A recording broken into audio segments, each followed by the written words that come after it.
শ্রীলঙ্কার অধিনায়কত্ব ছাড়লেন ওয়ানিন্দু হাসারাঙ্গা। মূলত বিশ্বকাপ ব্যর্থতার দায় কাঁধে নিয়েই অধিনায়কের পদ ছাড়লেন শ্রীলঙ্কার এই অলরাউন্ডার।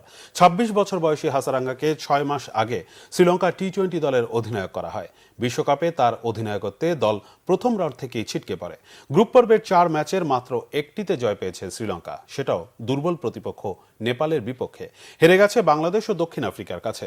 বিশ্বকাপ শেষে তাই অধিনায়কত্ব থেকে পদত্যাগের ঘোষণা দেন তিনি। যদিও পদত্যাগের সুনির্দিষ্ট কোনো কারণ জানাননি তিনি, তবে বোর্ডের দেওয়া বিবৃতিতে শ্রীলঙ্কা ক্রিকেটের বৃহত্তর স্বার্থের কথা বলা হয়েছে।